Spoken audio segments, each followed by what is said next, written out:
make sure that you're achieving more. You got achieving your life, so it's really impactful to do. Yeah, and they're those moments that make you good at work. Sit by the river. So thanks heaps for coming on, Jono. We appreciate it. Awesome. Thanks for having me. Yeah, no. So I think today I'd love to cover a few different topics, obviously about business, nutrition.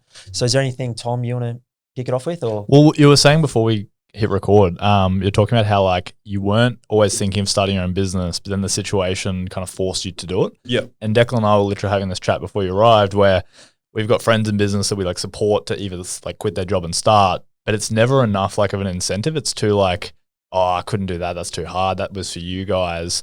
But I've realized that our own situations, we were in a way like a hand was played for us. Yeah. And then we had to do the work. You couldn't just be like, I'm going to sleep in today and hopefully some income comes from somewhere. You've been forced into the situation. But I guess your own experience is that how you found like you started your business, like you wouldn't have done it otherwise. Yeah. I think, it may never have happened. It's one of those like, it's kind of like, so I went back to study as a mature age student as well. And so I think it's that same sort of thing. You know, people who are like, I'll go back to study. It's like, so you're going to throw in a full-time wage to go back to study, and people just, they go to do it, and then they just never do it because of that. It's like quite uncomfortable. And so I guess same thing with that. Oh, do I want to remove all of the safety of working for someone else, of having that client base, of having that, that wage? And so, even though it was always kind of bubbling in my mind as to something I'd probably one day do, I very easily could have just never done it. And it's kind of like the buy a house dream. It's like, I want to buy a house and I'll start my own business one day. And then you realize that sometimes you just miss those exits. Yep. Yeah. 100%. And what was that feeling like when you got your last paycheck and then you're like, I don't know when I'm getting paid next? Yeah, it was pretty, well, so I was fortunate in that I had like a block. I had 4 weeks actually exactly to kind of plan, try and get some, clients in the books and have some idea of what would happen. But yeah, it was certainly nerve-wracking. It was mostly just I'm pretty good at putting my head in the sand, which is both a blessing and a curse, obviously, depending on the situation. But in that situation, it was more just like, I'll deal with that later. Right now, I have to learn how to Squarespace. I need to learn how to, I was just throwing myself into building all the back end, all the documentation on the website and all that kind of stuff. And so I didn't really let myself think about the ramifications of the financial side of it, and then the what if no one wants to book in and see me? I love that kind of thing. I love that, like, and that really is what it takes. Like, if you had given yourself that task list while doing a job and you're like, these are the things I need to accomplish before I start, it would take months, if not years, to kind of collate 100%. All that stuff. With that pressure on you, you're like, I've got 2 weeks. I really need to get this done. 100%. Your attention is like razor sharp. It was intense. It was also 2 days before I found out that I was finishing up there, we found out we were pregnant with our second kid. Oh, so you sound like my story. Congratulations. Good, thank you. It was so like we were trying, but I guess if we'd known, we probably wouldn't have tried. But so then we found out we were pregnant because my wife was getting super sick, and then took the test and realized she was pregnant. And so that meant for like that 4 weeks, I was also like kind of single parenting because our daughter's almost 3 as well.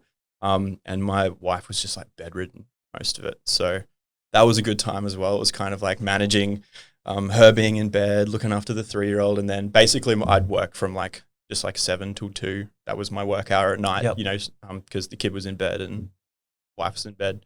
But yeah, you're right, because you've had all that safety network kind of pulled away. You know that in 4 weeks' time, like, rubber hits the road, so you don't really have a choice. And what about having with also COVID in that period as well? Gyms are shutting down. Everyone's on pause. I know food's obviously very important to everyone's diet, whether you go to a gym or train at home. But did those referral networks in your bit, did they dry up overnight as well? Yeah, definitely. Those dried up. Is that right? Yeah. They dried up. That sounds wrong. Anyway, they dried up. But weirdly, I think there was probably a portion of people that were still working and now almost had more time and more money on their hands. They were like, oh, my gym membership has paused. All of those outgoing things, and I can't go out on the weekends. I've got a little bit more disposable income. So I think I actually fortunately picked up a lot of those clients. And then given the fact that I was operating on because we were all operating online at that time anyway, it allowed me to kind of expand the net. So, to just get Australia wide rather than like Brisbane. And so I think the combination of those two things meant that I didn't necessarily notice a dip in clients. It was just probably a shift in the type of clients I was getting. And do you relate? Do you service all sorts of clients, or do you focus on a target market? Pretty much, pretty much whoever wants to. If you're a human being that eats food, there's like specific kind of like maybe full-on eating disorders. Within my field, you do specialize in things, and I would say that I probably err on the side of like performance nutrition. Not specifically, you don't need to be an athlete. Like I'm not an athlete, but people that enjoy training and just want to get the most out of that. That's probably more of my target market. But yeah, mostly just sort of young professionals and who want to fit food in with their life and not have it become their life. Yeah, that's probably. And because I've noticed even in myself, like you pack on the pounds pretty quick when you're working a corporate job. You don't see the sun. You don't go outside. Yeah. It's easy not to go to gym because you might finish after 6 or 7 o'clock and you're dropping the kids to school in the morning. What would you recommend for any other young professionals? How do you get out of that rut? You need to plan stuff at a time in your week where you have a breather. So I guess for most of us, it's probably Saturday, Sunday, right? I think what we get wrong, or one of the biggest things we get wrong, is we try and ask 6 or 7 p.m. Declan on a Tuesday night to make a good decision about dinner. And you're like, I'm tired. I've been at work for 12 hours. I've made 50 million decisions and I don't want to decide about dinner. I'll open Uber Eats and see what jumps out at me. Whereas if on like Sunday, you decided that we were having stir fry Tuesday night and then maybe you did a shop. And so all of those ingredients are sitting in your fridge and all of the planning was done. You know what you're cooking. It's almost like you can just do it on autopilot. You don't have to think, as opposed to having to, I think people focus on being motivated or being disciplined. And yeah, if you don't have a plan and you haven't shopped on Tuesday night, you need to be motivated and disciplined, but you're not going to be. So you're going to take the easy option. And so instead of like getting some kind of plan in place for food, it doesn't need to be like cook all your breakfast, lunches and dinners and have your fridge full of Tupperware containers, but don't have no plan going into the week. Because, if you have that menu there or you have that pre-cooked meal there, very unlikely that you're going to ignore it and buy something. You like if the decision is to go and buy food and cook food and put it together or buy takeout, you'll probably get takeout. But if the decision is, do I microwave that meal or do I buy takeout? That's a much easier decision to kind of stick to. So that's probably the number one thing I get my clients to do first is like, I need to be able to message you on the weekend, and I don't do this because I have a life, but and say like, hey, what are you having for dinner Thursday night? And they need to be able to tell me, So you're creating like that accountability, and then you're also like removing away distractions, if you will. Yeah. Well, the thing of like Steve Jobs wears the same clothes every day. Yeah, like that kind of. That's Tom. You'll see every episode he wears his outfit every day. There you go, and that's like so it's one less decision for you to make, right? That's what that Steve Jobs had 20 different pairs of jeans for a week. But yeah, Tom, we need to get Lululemon to fix him up again. or maybe you've just taken that idea and just even like heightened it. You've gone like even further. I was just sick of because you didn't want to actually think about any other types of clothes. At least you got the one pair you can just wear every day. If I'm at an event, like I'll spend the effort to dress up. But I'm finding, and that's why I'm so interested about talking to you today about this conversation, because I really struggle with food. And I'm the kind of guy that'll even pre-cook a million meals and then still buy out every day. Why? I don't know. It's like a discipline, no accountability. Yeah, that's what I think. Like at some point you need to blame yourself. But what I find interesting is I can be like incredibly disciplined with exercise to the point of like overexertion, but then can still out eat it because I'm obviously missing some fundamental part that I'm skipping, that then I like guilt myself because I went to F45 5 times, then ate like a tub of ice cream before bed. Yeah. And I'm obviously like, I'm realizing as I'm like getting older and learning more about my body, when you do like certain things, your body can kind of just kick into a mode that you're like, you're not technically in charge. It's like, I need this, and you will do what I say because you've over exerted yourself here or whatever it may be. Yeah. And lots of things to go. We can go into that. Hey. I think partly as well, what we get wrong is when we try and make positive change, we maybe go too aggressive or like too idealistic and we aim for perfection. And then for that day, one yeah, day, you yeah. need everything, and you can't sustain it. Well, that's right. That's about as long as we can be perfect, I think, as human beings. Like even 24 hours is probably a stretch. So, you know, like we go too gung ho, and then it's kind of like a rubber band, right? The further you pull in that direction, the harder you kind of snap back. So, I think that's part of it is people, okay, when I want to lose weight, I need to eat a little bit less, but we don't eat a little bit less. We eat as little as possible. And so after 2 or 3 days, your body kind of goes like, all right, enough of this. You owe me like 1,200 calories.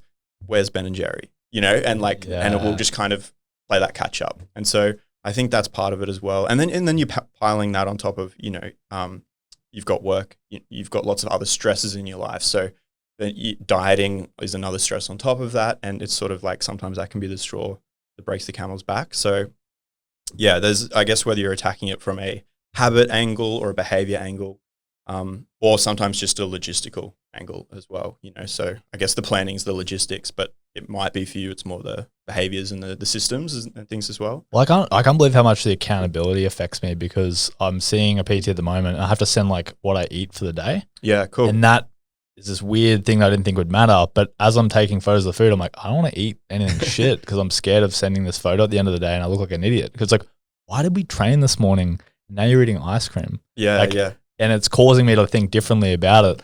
But what I'm really interested in, which I'm by no means an expert, but how much food just affects you. Like I myself like have been a test bunny, if you will, to like how I feel when I do and eat certain things. But it's crazy how when you repetitively eat shitty food, how much more you crave it, how much more it affects your moods. It can make you like a completely different person. I feel like it's something that we're catching up on because we don't completely understand. And if you will, like the fast food companies have kind of had a one-up on us because they've known about this and they've kind of created their food around that. But it is a hard one that when someone's like got a poor diet, they maybe don't go out and get enough sunlight and stuff, to then try and like just eat really clean and healthy at them. They kind of lock up almost. They're like, it's such a hard task to take that first step. Yep. But then being on the other side of it, you realize the benefits are so immense that you wouldn't do it the other way even if someone offered you money. Yeah, yeah. Well, it's hard because it's all about momentum, but it can be momentum obviously in both directions. And so the first trying to get that momentum to get people to be like, oh, if you add a breakfast that isn't a donut and it's actually got a few extra bits and pieces in it, you notice how your energy levels, like how at 3 p.m. you didn't feel like a nap. And oftentimes as well, clients don't even realize that, and they're like, actually, yeah, I did feel really good this week. I was more productive. I slept better. And so having someone draw your attention to that stuff can be really important. And I think then the other thing is there's been plenty of times where I sit down with a new client and by the end of that session, it's like, well, here's a list of 50 things. Mentally, I'm thinking, here's a list of 50 things we could change.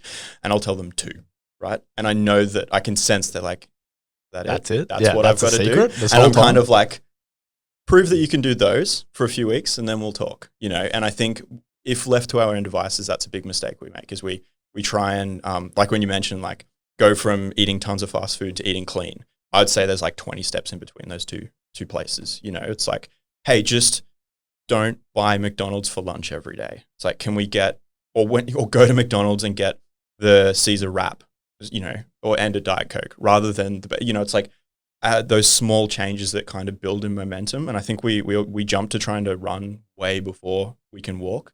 And so Me 100%. I feel like I'm mentally strong enough to do it. And people who know me know I gain and lose weight nonstop. And when I am feeling motivated, I'm like, this is the time that I don't care how tired I get, I'll just keep going.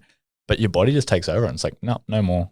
You need a rest now. And then just takes away that ability to sustain that insane diet or exercise or whatever it may be. Yeah. Yeah. Well, it's the difference between you lose 4 kilos in the first 2 weeks and then fall off the bandwagon and put it back on, and you're just kind of doing that over and over instead of how about we lose 4 kilos in 2 months? I know that's way less exciting because it's much slower, but look back, I always say, fast forward 2 years and you're now at the new body that you wanted, right? You don't look back and go, oh, I'm so annoyed that this new body took me 6 months. You don't care. If it took you 6 months versus 6 weeks for the rest of your life, that time frame is kind of irrelevant. Yeah, it's a wrong metric. Yeah. It's like if it took you 6 months, it took you 6 months. At least we got there, as opposed to most people trying to do it in 6 weeks, don't get there. or they get there extremely temporarily and then kind of bounce back to where they were. Goes back. You know, yeah. And I suppose the fitness industry has become, it's almost like you don't know what to believe. You don't know who to believe. There's so many different views. It's just so much noise. Like anyone who's got abs is all of a sudden an expert these days. Yep. And that's, well, that's what I feel like on the surface level. And you don't, like, people are now eating carnivore diets, yet veganism's been massive. And then there's fasting, and then you got to eat 8 meals every hour on the hour that's a certain size. Yep. You got to, fast for multiple days. You got to do intermittent fasting, like be vegetarian, be pescatarian. Like, everyone's got a label, paleo. Yeah, yep. Like, where do you even start? Like, if you just had no idea and you're like, I want to lose weight, is it just by creating those healthy habits that are simple to your life? Yeah, well, I think would you ever pick one of those options? Generally not. The thing is, everything works, quote unquote, right? Like, so, because there's certain principles you have to kind of adhere to, but the way that you adhere to those principles can be so varied, so you can adhere to those same principles technically, I guess, in like a carnivore diet and carnivore diet is dumb. Most other approaches, because fruits and vegetables, we have, like, I don't even know how many studies we have showing the benefits of them. The compounds that are in them improve our health, they improve our life, they reduce our risk of chronic disease. To remove all of those things is just insanity to me. That's the one approach I have no time for. And for like a vegan diet, if it's done for ethical reasons, good, conversation is over, happy to help. If it's done from a belief that it is somehow healthier than another approach, then we need to have a further discussion. But, if you're doing fasting or a vegan diet or paleo or low carb or keto or carb cycling or blah, blah, blah, blah, the list is endless, right? You can still do all of those approaches whilst ticking off those principles. Okay. And if you tick off those principles, they will work, right? And so that's probably what happens is for example, someone starts intermittent fasting. So they start skipping their breakfast. And so their old breakfast was 700 calories, say it was like pretty hefty, and they've just cut that 700 calories out of their day. Fairly unlikely that they will then consume that 700 calories elsewhere. So what they've accidentally done is put themselves in a calorie deficit, right? They're eating less calories than they're burning each day, which is going to... Don't want to do that? Well, if your goal is weight loss, that will achieve weight loss. Yep. But then people go like, I fasted and I lost all this weight. Fasting is magic. It's like, well, no, you actually could have just reduced breakfast by 200 calories, lunch by 200 calories, or maybe you could have changed snacks. Like, you could have shaved those calories off elsewhere in your day and you would have had the same result. That's a lot less sexy as well. Like I can't really write a book on that. Just eat normally. But, as opposed to like, I lost 20 kilos intermittently fasting. Like, I'm going to click on that article. I'm not going to click on I ate lots of fruits and vegetables and lean protein and managed my calorie intake for 8 weeks. Like, no one cares, right? So that's the one thing, I guess, with all of those approaches is they can work if they get you to adhere to those principles. So if you intermittently fast and in your eating window of 12 to 8 p.m., you eat in excess of calories, you're going to gain weight. There's no magic to fasting in that. In the same way that if you switch to a vegan diet and then eat in excess of calories, you're going to gain weight. It's just that some of these approaches allow people to stick to reduced calories for that period of time more easily. So they're almost like tricking their brain, but it's not it kind of is unsustainable sometimes because like it's working for now and then quickly it's switched up again. And it's also the issue then becomes if that approach isn't appropriate for you, but you look at it from the outside and think it's the only way, you're kind of like forcing yourself into that box. So for example, if you love breakfast, right? I'm not going to don't skip breakfast. That's not going to work for you. You're going to bail on that. Personally, I don't really like breakfast. So if I'm ever trying to reduce weight, I actually do a little bit of intermittent fasting, if you want to label it as that, because it fits in with my lifestyle and it fits in with my eating habits. But if I then go around telling everyone that that's the way to lose weight, there's a whole host of people out there that go like, I really like breakfast, but okay, I'll force myself to not eat it. And that doesn't last for very long because they're like, it's like, square peg, round hole, that kind of scenario. So that's why it's less about like finding what's the one good approach, the best approach, and being like, hey, all of these are viable options, so carnivore. And so we can kind of pick from that. And, you don't even need to specifically intermittently fast. Maybe you you shift your breakfast back a little bit, or you move your dinner early. You know, there's lots of like flexibility in there, and I think that's probably a better approach rather than trying to become indoctrinated into these sort of almost they become like religions, right? Like food religions. Instead, just being like nutritionally agnostic and being like, well, they've all got pros and cons, and trying to like find the right approach for the right client, and maybe, you know, doing a mixture of them, or doing, you know, there's all those sorts of things as well. And how long would you have to stick something out or to get? It depends on your goal, right? So if the goal is, if it's like muscle gain or performance, unfortunately, that's a very slow goal. That can take quite a while. For weight loss, again, it's, you know, aiming for about 1% body weight drop a week is like the figure that we put out there. But again, everyone's different, and weight is also a bitch. You know, anyone who's weighed themselves regularly will know that you can gain 2 kilos overnight, and you're like, I didn't do what? Why? Yeah, and then 2 days later, you've lost it again, right? So because body weight is also fluid and food and, you know, poop and a whole bunch of other things. So what I would say to that person, and this is the thing I always try and drive home, is like, stop focusing on your goal of weight loss and focus on like the systems that are going to get you to that goal. Because if you tick those boxes every day, you're going to get there. And I know it's really hard to tell someone. I don't win too many fans by being like, I can't tell you how long it's going to take. I can't tell you when you get there. But at least if you tick off these boxes every day, I can promise you're going to get there. And so that's the shift I always try and do with clients, because everyone has like a goal weight, which is problematic in itself. And then they kind of work backwards, particularly if anyone's like accounting or, you know, computer analyst, that kind of stuff. It's like, well, if I give my body 300 less calories per day for 21 days, this should result in X amount of weight loss because I'm a robot, blah, blah, blah, blah. And it's that like, no, don't think about that. Just focus on, are you ticking these things off each and every day? Have you done that every day? Have you, you know, strung a few days of those together? Have you got that week sorted? Have you got those 2 weeks sorted? And ironically, not focusing on the goal is the thing that gets you to your goal. So yeah, true. So not discouraged when you gain a kilo for whatever reason. Yeah, you've weighed yourself the wrong time of day. No, I tick my boxes. My system is fine. I'm focusing on the system. I'm not focusing on the goal. Classic. Follow the process. But you're right. Like it isn't sexy. Like, oh no, it's almost like, and the Dr. Rollers also that will come out and kind of preach a bunch of crash diets, if you will. Yeah. But we are like, I myself gravitate towards them, even though I'm meant to be a logical human being. That's like, I wanna make this one work. So I'm gonna follow all these steps, but then I do gravitate towards it. It's like, how do you package that up? Some people want to hear the truth and some don't. If I knew, we'd be doing this from my yacht in the Bahamas, right? It's definitely something I'm trying to do, and hopefully, I'll crack the code in a little while, and I'll work out how to make it sexy. But yeah, right now it's not.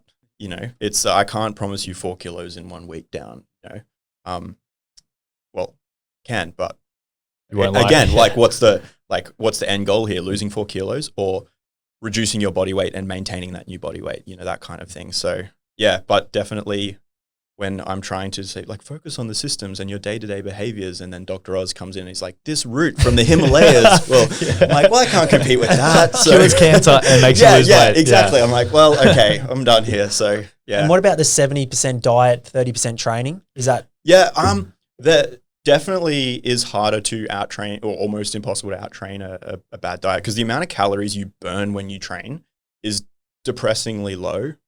Even a crazy big like F45 class where they tell you burn 800 calories, whatever. Those trackers, your Apple Watches, your heart rate monitors, in terms of specific calories it burnt, super inaccurate. So even that's difficult. And then eating an extra 500 or 700 calories, so easy. Like I can do that in like 60 seconds, right? So that's kind of where the issue becomes. It's, you know, I can eat 4 Tim Tams, or I can go for an hour run. They end up being the equivalent. And that's kind of why it's dangerous to start associating that, like, oh, if I've eaten this many calories and I've burned them off. You know how you go online and it tells you macro like counting? Well, macros are right. It's more when you try and micromanage, like I've burnt X amount of calories so I can eat X amount of calories. Yeah, you know what I mean? We were talking about this the other day. Yeah, because it's just super problematic. But basically, I've forgotten the question. I've just rambled, haven't No, I? that's fine. That's sorry. There's a 70% diet, 30% training. So going out train a bad diet. Yeah, it is, not that I'm biased, but nutrition is pretty important.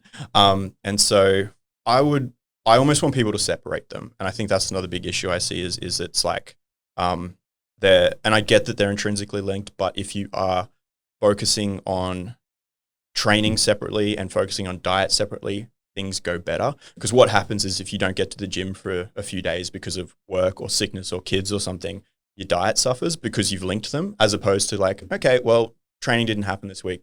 There's no reason why that should affect how I eat. So I kind of like to say that's 100% diet and 100% training because I'm bad at maths. So it's more just, not trying to separate them. They're both equally important. And I feel like having kids, a lot of our eating habits are instilled in us very young. Yeah. So how do you go? Because Sage, like, I suppose kids fluctuate and it depends how they feel, but how do you go with your kids in making sure that they eat healthy? Because you'd know what's good and bad. Yeah. And you can set the cornerstone at such a young age. Yeah. How do you implement the right practices early? It's hard. And to be honest, especially after a big day and you got a 3-year-old screaming at you and you're like, oh, can you just stop?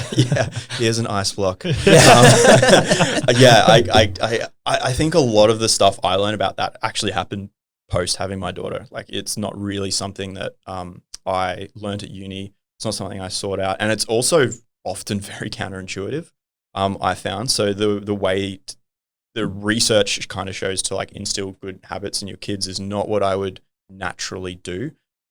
It's often the phrase I've stolen from someone, I can't remember who, but it is like, do you want your kids to eat their veggies today, or do you want them to eat them for the rest of their life?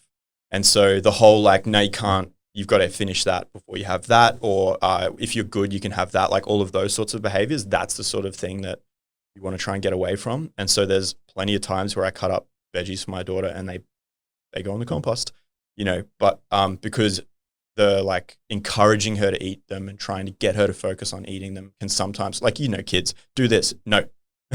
So the harder you push, the more they pull back. And then they're associating like, okay, so carrot is bad. Like I don't want to eat carrot because carrot's like a chore and eating carrot is something I should be rewarded for. So clearly carrot is not that great. Why would I eat it unless I have to, as opposed to the carrot's in front of her. Dad's eating carrot as well. We're talking about it being crunchy. We're talking about the taste, the smell, the texture, and we're not saying it's good or bad. It's just a food. And like 9 times out of 10, she'll pick it up and she'll give it a bite, or that might take 2 weeks of me throwing carrot in the bin. But I'm always just like giving it to her, showing it to her. It's always available. It's always around, but there's not that same like pressure to eat it. You almost take that same philosophy in a lot of areas with parenting, like underage drinking, alcohol, that type of stuff. Yeah. It's as soon as you restrict, it's not just parenting, it's like, it's life. As soon as you restrict something, you're encouraging overconsumption. There's a speed limit. I want to speed. Yeah. Don't hit the big red button. I'm going to hit the big red button. And so, coming back to like, no more ice cream and chocolate. I'm cutting that out for the next 6 weeks. Good luck. You've just made that off limits. That's all you're going to be able to think about until you snap and you eat it all. And then you feel terrible. You wake up the next day and you're like, all right, new day, start again. A few more days, another tub of Ben & Jerry's, right? So, it's I guess it's that same sort of approach with kids. As soon as you say, don't do that, they're going to do that, as opposed to like, what's the phrase I stole from? There's this amazing like children's dietitian called Foost. That's the business name. And they say like adults provide, children decide. And so it's kind of like, that's your dinner. That's all you're getting. You don't get to decide all the other things that you want, but I try and provide like a safe food, a food I know she likes, a couple of foods I know she likes and will eat, maybe a new food or a couple of new foods, and some of the things that I know are healthy. And then I'm done. That's my job done. My job is not to get her to eat those foods. It's just to like put them in front of her. And maybe I'll eat them and we'll try and encourage play and interest in them, but I won't like reward her or punish her based on what she eats, And do you think, and female body image is obviously massive, but I think there's a big one with guys that's not getting spoken about. Yeah. Well, unfortunately it's for everyone. Yeah. Hey, yeah. Yep. And with, and then, cause I always think like growing up, can you, with the way Oh, mate, I've got that many things I'm going through my head at the moment that I want to ask you. I'm trying to put them into words. But with talking about the kids, with like Sage last week, she was obsessed with Vegemite on sourdough bread every morning for breakfast. Nice. And I am having my bacon and egg wrap in the morning. Yep. And then all of a sudden, that's all she wants to eat now because I'm eating it. Yeah. So it's just being able to create that variety with them and Yeah. ensure that happens throughout the future. They're little sponges, hey. Yeah. So that's good and bad. Yeah, exactly. Yeah. You don't realize your bad habits until they start doing it. Oh man. My daughter the other day, we just started saying, "Oh my God. Oh my," and I was like, where does that even come from? But she's picked it up from somewhere. And so yeah, they are little sponges. And again, that's why what you eat and sitting down and eating with them and making sure that, and so if you're an adult who doesn't eat your veggies, well, now's a good time to toughen up, eat your veggies. And because if you're asking your kid to eat their veggies and you're not eating their veggies, you're fighting a losing battle. Credibility, you know? Yeah. So It's funny you brought that about kids because like that was probably my exact childhood was like eat the healthy thing and then you can have whatever the hell you want after. yeah. And I was like and it's funny because looking back at school lunches are huge. I was a kid that had and looking back, I appreciate my mum so much, very much time and effort was put into the healthy lunch. But I was envious of every other kid that had a roll up and shapes. And I was like, and then No the one weird wanted thing to was, swap my food. no, people lunch. started to. Some kids had such horribly pre-packaged lunches that are like, I will give you my lunch for your beans or your sandwich that's been so handcraftedly made. And it was always the most exciting thing ever because I got to have the food that I'd never get to have at home because my mum just refused to have it. But the desire for it was so huge. And I do find later in life, I'm quite comfortable eating any type of vegetable. It doesn't scare me. I've had them all before. But just realizing how impactful I was as a kid where I would have killed to have the brown yogurt that was chocolate. The Yogos. Yeah. And you fold them over and put them in. Yeah, I was obsessed. And I'd come home and tell my mum about all the things the other kids had. And she's like, you don't want those. And I was like, I do. More than anything in this world, I want that for lunch. Yeah. Well, I think that's the look, okay, let me just preface this by saying I don't know what I'm doing either, right? No parent knows what they're doing, really, but there's no guide. No. And so I am probably going to try with my daughter, plans and all that, to give her some of that food as well as the lunch that I've prepared as well. Take it off the pedestal. Yeah, I think there is that balance that we might get wrong of we go one or the other. It's all prepackaged or it's all homemade fresh.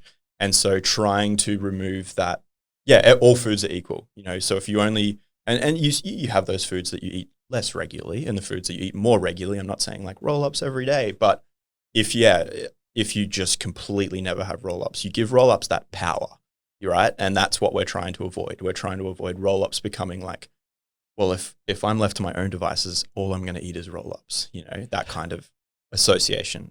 But who knows? Ask me again in 10 years how I'm doing. Yeah.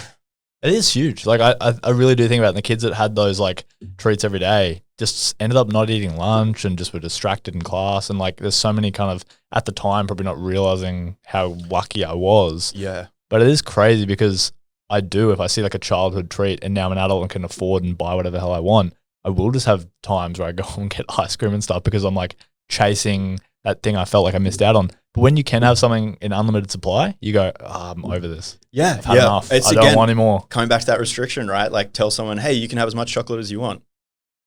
There might be a messy period initially. But afterwards they're kind of I'm sort of done. Hey. And so, whereas the flip side, no more chocolate for 6 weeks. We know what happens. So it is a balancing act in a way because, you might need to change some habits to reach your goals.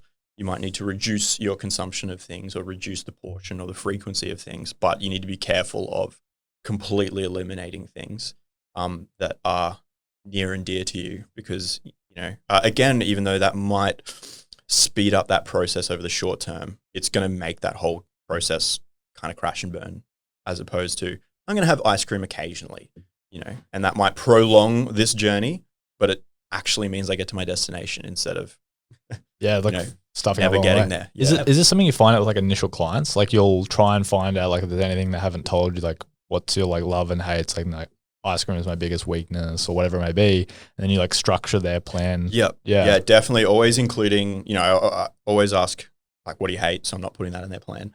and then also, trying to find out like what foods they enjoy, kind of manage or structure the plan around that, because it is important to enjoy the process, enjoy the journey, if you will, because even though it might be a little bit more difficult coming into this new way of eating and this new pattern and things like that, if you do just make it hell on earth, broccoli and chicken and off you go. And brown rice, it's just not going to work, right? So definitely structuring in some things that you enjoy is really, really important. And what do you do when, I guess, a client comes back, because obviously you got the accountability, like, hey, what are you having for dinner on Thursday?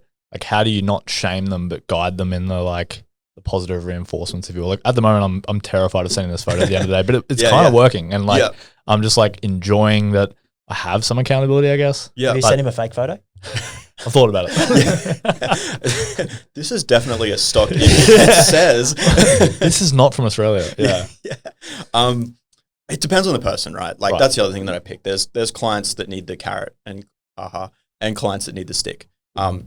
Not quite that dramatically, but there's times where with a client I'm like, and they know as well. Of That's course. the other thing. You always know. And I mean, I know for myself personally, if I've stuffed up, no one can make me feel worse than I'm currently making myself feel worse. So dumping on me further isn't really achieving much. And so most of the time with a client, we'll just have an honest chat and be like, we know that was not ideal. It happens. It's cool.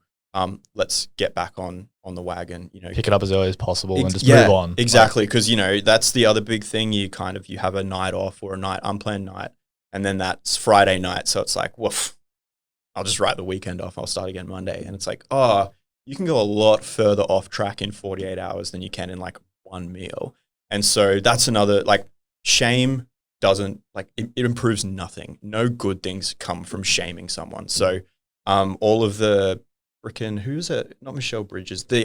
She's one of the biggest loser judges. Like, she was on a Today show and was just talking about how we need to shame these people because that's going to encourage them to change that. And just literally none of the research supports that. So when a client has stuffed up, I don't even really talk about it. I just try and find out what happened, because that's more important, right? It's and even stuffed up is probably not the right terminology, but if they've done something that we're they're not happy with. I shouldn't have done that. I don't want to focus on what did you do?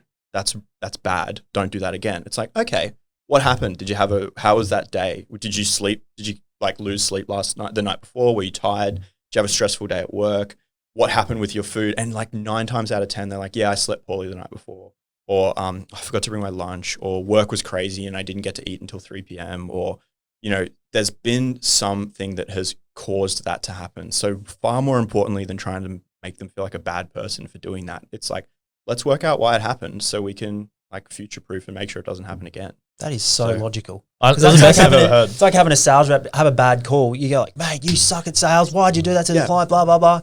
But you don't even know the reason why they did it. So you can't even resolve it in the... 100%. It's just not helpful. It's not positive, right? And and so you get out of that meeting and you're well, I don't know what I did wrong. I don't know how to not do it again. I'm probably going to do it again. And now I'm going to quit. And, so it's focusing on the wrong thing, I think. And is a big night out on the piss and some GYG really is it really bad, or what's the deal with alcohol? Do you have to count it? Do you have to count it as calories before you go out? What should you do if you want to enjoy having a night out with the boys is also while training? It comes back to frequency and portion, right? The bigger the portion, the less frequently you can do it. So if you're going out and having 20 beers, you can't do that every weekend and expect to achieve your goals, right? Yeah. That's big. If you do that once every couple of months, it's going to be a drop in the ocean, right? It's going to be fine. It's going to all kind of come out in the wash. So that's the first thing is I have clients that are it's my birthday this weekend and we're probably going to go out. I'm good. Please do not find the healthy option on the menu. Don't order lime and soda and vodka because it's lower in calories than a beer. I'm it's your birthday. How many of those do you have a year? Just enjoy yourself, right? But if it is, every Thursday night I play poker with the boys and I have 10 beers. It's okay, well, you need to decide how badly. New habits. Sorry if I promise I haven't followed you guys around. Hypothetically, then you need to the other thing is you're adults and you need to make the call of how badly do I want to achieve this change? And maybe this, and so it's called cognitive dissonance, and it's when you're kind of finding, hey, there is a discrepancy between my actions and my desires. And then we have to work to get you to notice that, because sometimes that's even the first thing. People don't even realize that what you're doing is at complete odds with what you want. And so realizing that, and then you go, okay, so if every week I'm having 10 beers with the boys on Thursday night, maybe I could swap every second beer for a non-alcoholic drink. Boom, I'm now having 5 beers. That's work. That's progress. Maybe I make the call of like, I'll just have a couple and I'll drive. Or, like you can make all of those decisions. And technically as adults, you should be able to make that call of like, how important is it for me to reach my goal? And maybe you just go, you know what? I'd rather have the 10 beers with the boys. And then I would be like, cool, let's focus on other things. But also don't turn around and complain to me when you don't have the results. I'm not getting my results. So slow. We know why, right? You made the call. You made the decision, which is fine. But you need to own that. And what about cheat meals? Are they essential? Whoa, I hate that phrase. So, everyone uses it. Even The Rock, who is like, basically, he's God, right? He can do no wrong. Yeah. I've never seen him drink so much alcohol ever since he brought that tequila out. And I'm sure it's water. That's what his is, water for sure. The cheat meal thing, mostly the issue with it is the terminology. And I guess it's kind of coming back to what we talked about with the kids. And you are attaching moral value to that meal. It's bad, right? I can't think of a time in life where cheating is good. So you're already going, I'm doing something bad for this meal. What would you call it? What's your calorie surplus? Relaxed enjoyment? meal, even like a relaxed meal or a meal off or something like that.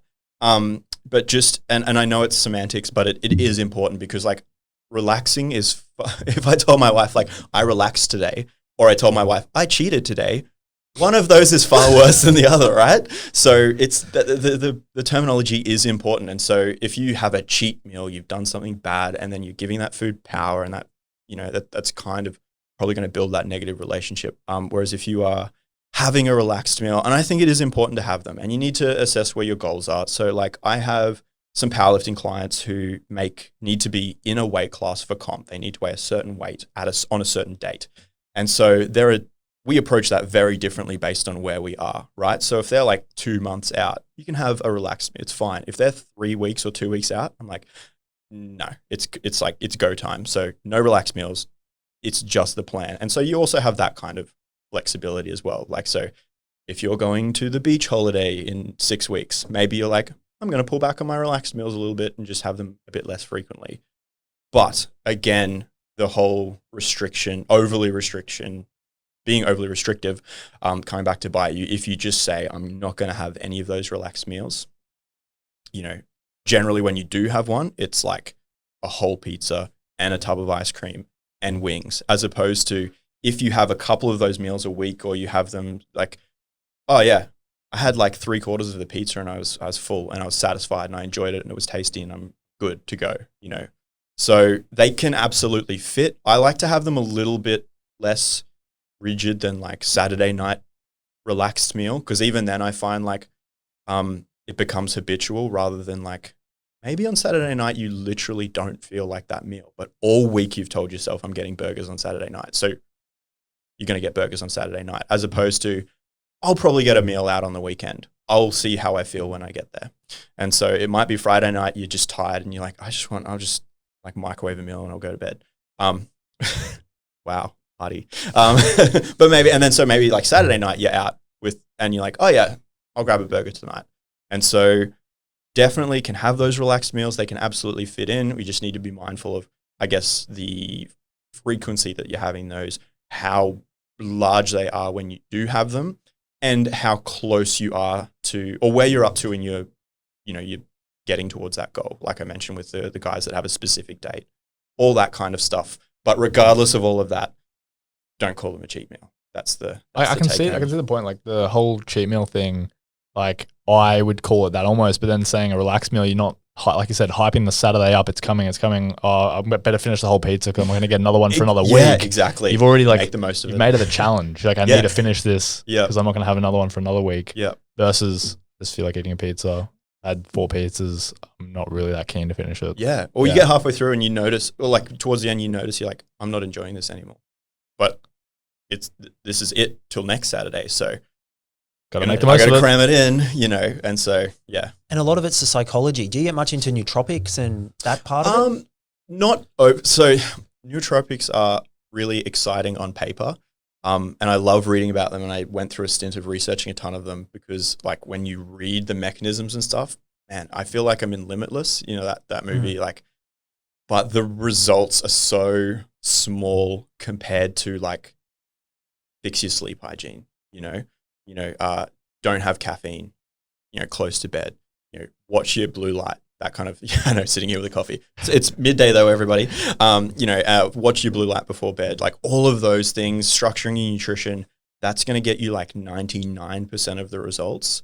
And unfortunately, as much as I wish they worked, even the nootropics with like some evidence behind them, it's like the smallest of small thing. And so I think often we look at like it's a Band-Aid, not sleeping properly, I'm running on 5 coffees a day, but I'll take this like ginkgo biloba and I'll feel better. It's like, probably not. Probably not. Unfortunately. Yeah. How should your pattern be leading up to bed? Because so you can easily be checking emails on Instagram. Yeah. Yep. And then you wake up the next day and you're like, oh, yep. that's terrible. 100% blue light is, so the blue light frequency that comes out of your screen is the same blue light as the sky, right? So that's been waking us up for a millennia. So you're shoving that in your face and then. So should we cut that out when the sun goes down? About 30 to 60 minutes before bed is like, that's a good place to start. Sure. I mean, and that's the other thing. We've got to be realistic. Like my business would blow up if I stopped checking emails at 5 o'clock every day. I wish I could do that. But, in reality, I've got to spend nights on the computer and I'm sure we all do. But as much as possible, you try and go like, okay, well, I'm going to have a hard cut off an hour before bed where I stop and I try and move to like lower lighting. I'll read a book versus, so paper versus a screen. I'll try and have a warm shower within an hour of going to bed because that can help with body temperature. Some people find that pulling meals away, like giving yourself an hour or two post dinner before bed can help with sleep. Being mindful of caffeine, definitely. Caffeine has a half-life of sort of 5 to 6 hours. So, if you've had a double shot of coffee at 4 p.m., you've got a single shot of coffee in your system at 10 p.m. So like, making all of those sorts of changes, those are probably the big ones around sleep hygiene and just allowing yourself to get a good night's sleep. The one other thing as well, which is counterintuitive at first, is it's called like stimulus control. So you want to try and associate bed with sleep. So every time you're in bed, you're falling asleep. And so if you're someone that lays in bed for 30, 60, 2 hours, then get up, get out of bed. Okay. And it's hard because all you can think the whole time is like, but I'm getting even less sleep by doing this. But what we want to be doing is we want to get out of bed, just do a menial task, something that's pretty boring, not TV, something that you can still kind of, I guess, experience time passing and let what we call sleep pressure build up and then try again. And you might have to get out of bed again. You might have to do that 2 or 3 times. And so in the short term, yeah, it's probably slightly impacting your sleep, but longer term, it's building that association with, I get into bed, I go to sleep, like bed is for sleep. And so that's a huge one as well, is if you are spending those hours not sleeping, get up. It's not helping. It is so funny because like maybe when you're younger, you just don't care about sleep as much because you just feel like you've got unlimited energy. Yeah. And then now as I'm getting older, when I have like a full night's rest and I track my sleep and it's not like disturbed, like where you wake up throughout the night. I find that those days that I do wake up multiple times during the night, horrible willpower during the day, feel like crap, everything feels harder. Yep. The days I have like perfect sleep, I'm like, I could do anything. Like it is amazing just how vastly different it makes you feel. Not sure I was going with that point, but yeah. Is it your hormones? Like everything effectively affects your hormones? Is that sort of? The game we're in? Like your sleep's going to affect it, your food's going to affect it. There's more estrogen supposedly in our diets these days. Is that what we're really trying to? Hormones and imbalances. I think hormones are getting blamed for more than they deserve. So, because first off, it depends on like which hormone are we talking about? Because it's tons of with sleep, it's more like your cortisol versus your melatonin and that balance. But then for hunger, there's things like ghrelin and leptin and how those are balanced. For blood sugar, you're looking at like insulin and glucagon and how those are balanced. So it's less about like when someone says I have a hormone imbalance, that tells me nothing. Which one? Yeah. It's like I've got a sore muscle. That's essentially what they've just told me. So it is really important to like focus on that. To be honest as well, actual hormonal imbalances that will affect this stuff, you find out at a doctor. You go and you talk to your doctor about it and they give you blood. Like, so as an example for weight loss, everyone kind of thyroid. That's always the one that pops up. It's like, oh, I think I've got a slow thyroid. I'm like, cool, go get a blood test. Wait, like we can really easily rule that out. And if you do have a slow thyroid, we can really easy get you on some medication to sort that out. So with hormones, often they can be disrupted, but it's less about, so low sleep is going to drop your testosterone, right? So everyone's thinking, I've got low testosterone. What foods increase testosterone? What resistance training increases testosterone? What supplements increase testosterone? And I'm like, dude, sleep more. Yeah, exactly. So everyone just like misses that picture. And so that's the hormones are kind of becoming the new scapegoat almost, I guess. And not to say that there are not actual hormonal issues, because there absolutely are. But yeah, they're probably getting sold. It's like the new gut health, I think, is hormones. It's such a human trait. We're always looking for like what's the perfect excuse. Thing. And when someone comes to you and you go, why did you stuff up your diet this week? I've just got the perfect excuse. You're going to love this one. Yeah. It's my insulin. My insulin was out. That's why I stuffed up my diet. It's not how that works, but yeah. And do you think there comes a time, well, for males in our future, like you still want to be looking good. Like I don't want to be the dad that's got a sloppy rig and doesn't want to take his shirt off at the beach, never goes on beach holidays, or can't kick the footy with their kids. Like I want to stay fit and get in, the shape I was before kids. But do you think, in our 50s and 60s, do you think hormone replacement therapy should be a part of it, or do you think that's taboo still? I think that this is not going to be a fun answer. That's outside my scope. Yeah, that's kind of what I'd be saying. It's a conversation to have with your doctor. Yeah, I wouldn't say that it's good or bad. I think it's 100% like you would have that chat with your doctor and they would talk, because you might find that you have fine testosterone levels, and again, we could be looking at, I'm older. It's because I've got lower testosterone. And people almost don't want to get chest tested, because if they find out it's not testosterone, it's like, oh, crap, it's me. So I guess that would be the first thing, is like, if you feel like you're suffering from all of that stuff, go find a good GP. There's lots of them out there. There's also obviously some, like in any profession. So if you're talking to your GP and you don't feel heard, go and find another one. And then just run all that stuff by them. Often it's a very simple kind of blood test, or at least they can start you on a couple of tests and check that. And then in terms of whether you want to go down that route, that's very much I think that's a personal decision. I don't care what people do in that. It's like, that's your call. Who am I to tell you, oh, you shouldn't be doing hormone replacement therapy, or no, everyone should be doing it. Yeah, I think it's very much a like, check where you're at. And I'm also a big believer as well in like, let's at least make sure that we've like covered all of our other bases, so it's like, if your diet is not okay, and you're not resistance training a few times a week, I would say that I'd start there. Like that's going to give you a bigger bang for your buck, because it's free for the most part. And it's probably going to have a better influence on things anyway. And if you're doing all of those things and you're still not seeing the results that you want, that would be when I'd have that discussion with the GP of hey, I'm doing all these things. I really feel like I'm crossing all my T's and dotting all my I's, and I'm still not, getting those results. Cool.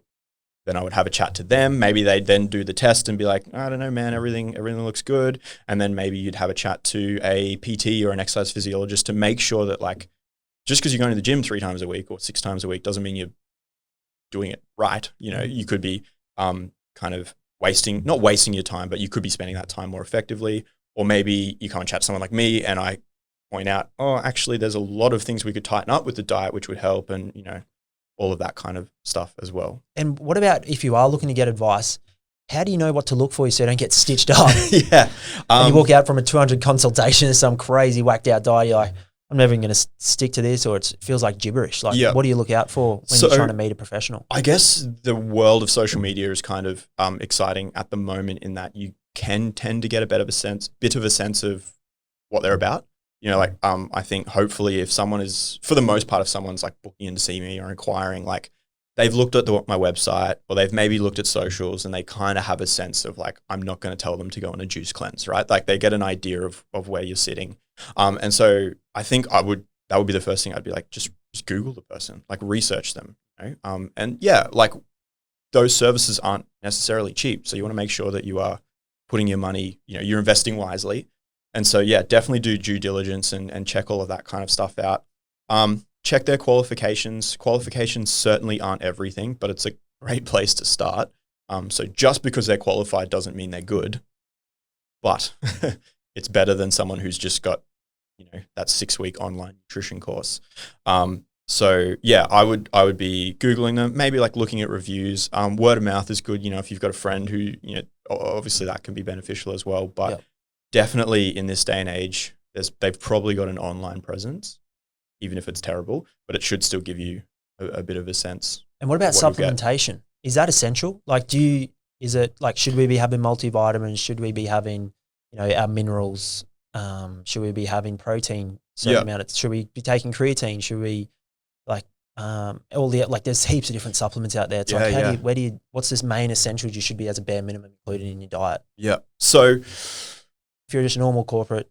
It depends a little bit on your diet because with supplementation, generally I try and patch the holes with diet first, right? So if someone isn't getting enough omega-3s, rather than give them a fish oil tablet, I try and get them to include fatty fish a couple of times a week. If they don't want to do that or they don't like fish oil supplement, right? Easy. If you are not getting enough protein, we try and make sure that you're including protein at every meal. You're having protein in your snacks. You're doing all of that. If they're still struggling with that, protein powder. So it's very much I wouldn't jump straight to supplements, but they have a role. But it's more about patching holes where you can't patch them, where you've tried patching them other ways and it hasn't worked. There are certain times though, like for a vegan diet, right? You have to take B12, non-negotiable, because you can't get it from the diet. So there's also certain situations where supplementation is essential, depending on certain medical conditions. You find that someone needs to take an iron supplement or get an iron transfusion, even though we've done everything we can nutritionally. So is that the genetic makeup? Yeah, it's just, and often iron's a bitch. So sometimes it's like, we are doing everything right and it's still not working. And so you need to get a transfusion. So, it's, I think where we get it wrong is everyone just kind of blindly supplements with things. And what happens is the supplement bottle says that all of the things that it does, but what it doesn't say is if you're not currently deficient in that vitamin. So if you're currently deficient in vitamin D and you start taking vitamin D supplements, yes, it will potentially increase your energy levels and it will increase but if your vitamin D levels are fine, taking more is not going to give you more energy. It's just it's essentially you're wasting your money. And the same with B vitamins, right? So like a Berocca giving you all of that energy. Partly it's the caffeine, and also partly it might be that you weren't getting enough B vitamins from your diet. And so if you're having that supplement, it's kind of fixing that deficiency. It's correcting that discrepancy, but it's not doing anything magical. And so for a lot of people, if their diet is fairly varied, they're getting fruits, veggies, whole grain, they're covering all of their bases, there's not a huge requirement for supplementation. It's more just they're tools, right? So it's the tool for the job. And they're usually the 1%ers. Yeah, and that's the other thing as well. It's not going to be, that's not what's holding you back. You just need vitamin D, the weight will fall off you. It's generally little things. I love these answers. It makes so much sense. So logical. It's logic. Again, boring though, right? I need a snappy book title. Yeah, I guess there is I feel like we're moving towards this more honest culture, especially long format. It's harder to bullshit about but it's so true. Maybe the marketing is just so good. You look at it and you're I totally attest to being Berocca will make me feel better. But you're right. It's just might be overdoing it if you've already got decent levels of energy or whatever it may be. Yeah. You're trying to find an answer in some kind of product or supplement to fill in this gap that doesn't exist. It's somewhere else. Go to sleep earlier. Stop looking at your phone. It's these other things. But that's hard. It is. I'd much rather just take a pill. Swallow a pill. Yeah. Yeah. And what about when it comes to creating because this is one of my really bad habits. 2017, that's when me and my partner met, and I was probably in pretty good shape in my life. Yeah, training. I would have been training when I was single, probably 8 to 10 times a week. Yeah, wow. All the time. Yeah. Looking back, I pretty much ate what I want. I just really didn't eat sugar. Always made sure I had a protein shake, chicken, veg, sweet potato. Really into CrossFit. Yeah. And then when I started the business, quit my gym membership. I'm there's $200 a month. I'll save that. I won't have time. If I spend an extra hour at the gym, that's an hour I'm not on the business. And then I met Tom, and he's I was like a year in, he goes, the biggest regret I made was doing that. And I was like, then I was looking like shit as well. And it was my one enjoyment. And then it was looking like shit as well. Oh, sorry, bro. I didn't mean like that. It hit. Sorry, mate. But he was in better shape before he started his business as I well. was. So it happens to everyone. And then you see like other successful people, they're like, mate, I've had 2 heart attacks. I've had to lose a lot of weight. But it wasn't worth it. Lost my marriage. It wasn't worth it. Yeah. But I wish I just stuck to what I was doing back then, and probably might even been in a better situation. You gain time. You don't play catch up. Yeah. Like catch so up's now, the like worst. looking back at old photos, I was like, damn, I look good in 2017. So do I just have to accept that? Hey, I've got kids, got a business. You're not going to spend 2 hours a day at a gym and go for a 10K run for an hour. Yeah. And should you just be like accept that and be like, hey, if we get a 15-minute workout in today, then that's good. Something is better than nothing. Yeah. That's the first step, is something is better than nothing. Because it's so easy to go like, I could do a 10-minute walk, but like the 10-minute walk, that's what my grandma does. Why would I? I'm not going to bother. And so you do nothing. It's like, oh man, you could have gone for a 10-minute walk. That's something, right? And so doing that, because again, it's that momentum game. And so maybe that 10-minute walk, like you're practicing, what's the Atomic Habits thing? You're practicing showing up, right?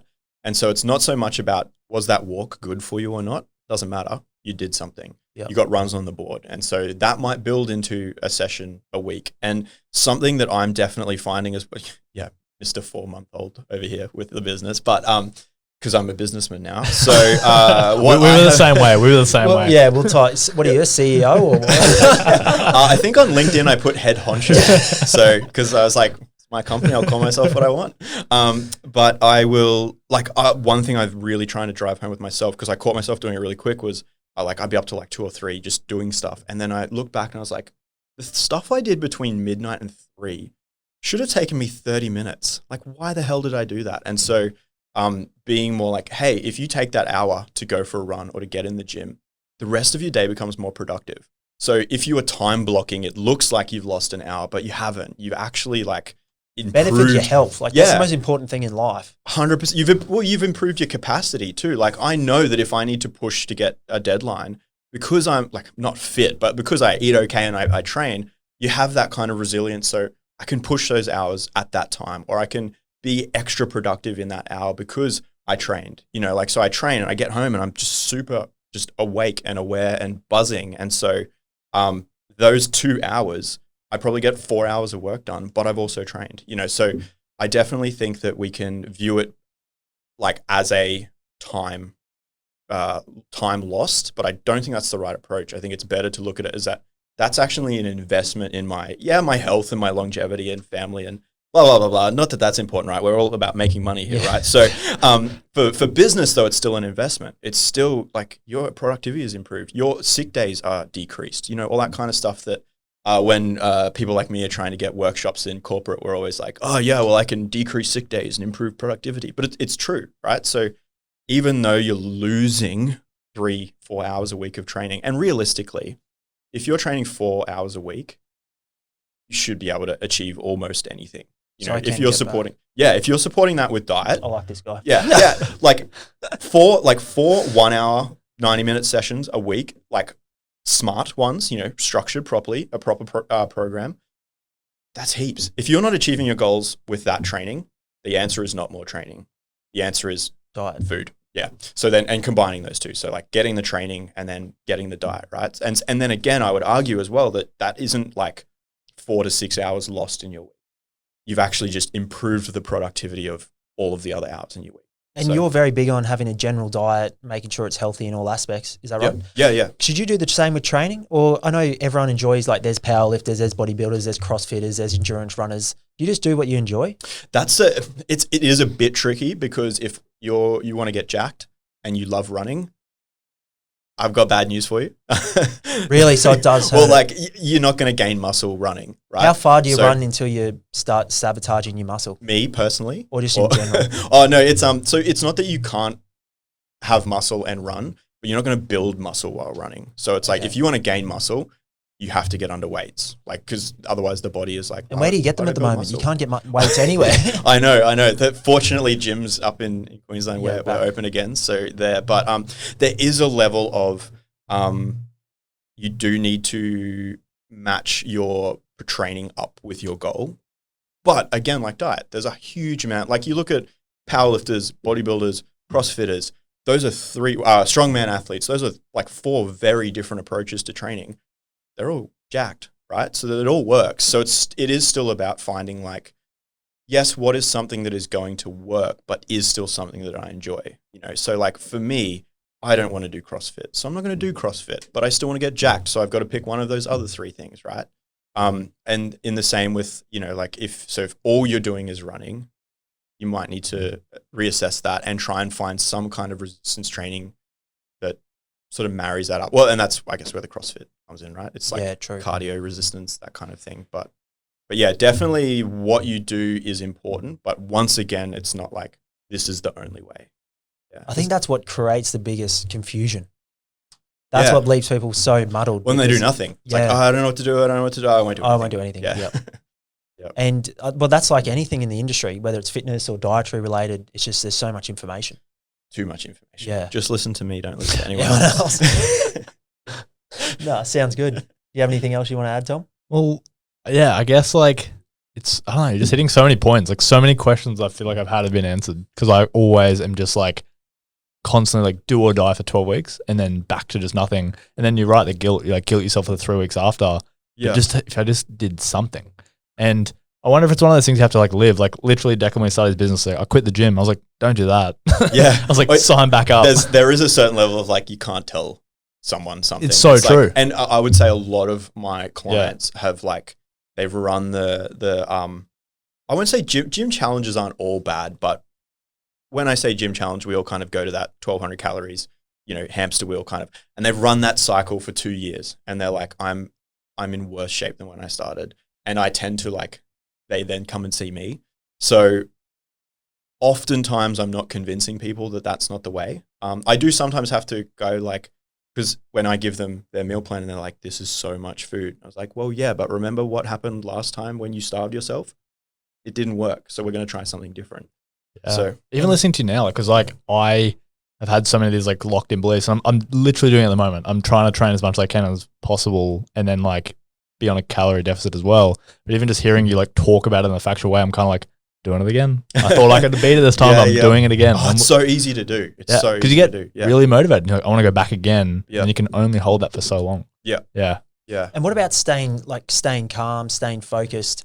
Food would have a massive impact on that. Do you meditate or do any mindfulness or? I don't. I'm really? so bad at that. Yep. Well, I don't actually know, to be honest. In terms of like journaling or mindfulness, I just don't think I'm not the personality for that sort of, like I very much need my alone time. You feel pretty calm as is? Yeah, I'm not an anxious or stressed person, fortunately. And so again, I guess what's happened is people that are maybe a bit more tightly wound or a bit more stressed have done mindfulness and they've journaled and they've done, or like gratitude journals and that kind of stuff. They've had really good results from it.